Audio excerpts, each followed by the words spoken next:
non egongo ote gara 2051. Urtean, 35 urte barru nola biziko dira gure ondorengoak, nolako airea arnastuko dute, nolako zerbitzu sozialak edukiko dituzte, zein gaixotasun sufrituko dituzte 2051. Urtean, nor eta zein dirurekin zainduko ditu gaixoak, zaharrak, umeak.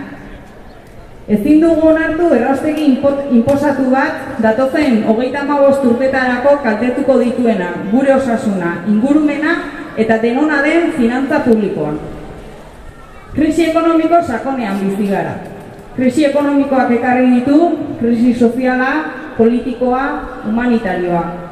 Konturatzen hasi gara, lurra planeta bakarra dela, mugatua. Ezin dugu segitu berrin. Erabilita bota. Osasun krisi batean ere bizi gara. Gero eta minbizi gehiago, gero eta gaixotasun berezi gehiago. Nola zaimentzen dute erraustegi berri batekin kutsatzea gure airea eta gure ondorengoek arnastuko dutena? Krisi humanitarioa ere badaukagu. Garapen ereduak eragindako krisi sozial eta humanitarioa. Gure etxeetaraino ekarri du ezin bizia. Langabezia, lanpostuen prekarietatea, etxegabetzeak, pobrezia gero eta ugariagoa. Hori gutxi balitz, administrazioek inbertsio faraonikoetan xautu dituzte diru publikoak. Eta inbertsio sozial guztietan murrizketak egiten dituzte. Murrizketak osasungintzan, murrizketak irakaskuntzan, gazteen laguntzetan, ezindota pobrenen laguntzetan. Esan diezaiogu ez.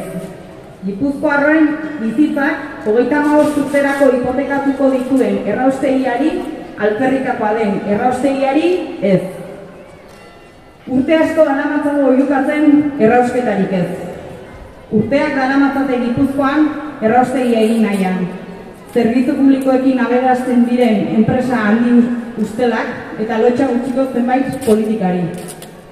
Erraustegia oraindik eraiki gabe egotea ez alda garaipen bat izan. Baina gainera, 2009an hasita, Gipuzkoan martxan dago alternatiba. Erraustea baino garbiagoa, osasuntsuagoa eta merkeagoa. Gipuzkoako udalerrien erdia baina gehiagotan, egunero dago martxan, hondakinen kudeaketa alternatiboa. Gipuzkoan, demostratzen ari gara ez dugula hondakinak erre beharrik. Orain, nahitaezkoa da udalerri askok egin duten bideari beste guztiek ere jarraitzea. Gipuzkoak guztiok berdinak eskubidean, Gipuzkoak guztiok berdinak bete beharretan. Denon betekizuna da hondakinak murriztea eta sortutakoak ondo sailkatu eta tratatzea. Gipuzkoako Foru Aldundia gobernatzen duten alderdiei berriro ere esan nahi diegu. Gelditu ezazue proiektua. Egin kaso herritarrok eskatzen dizuegunari. Herritarrei dei egiten diegu. Mugitu gaitezen Gipuzkoarrok. Errausketarik ez gure izenean.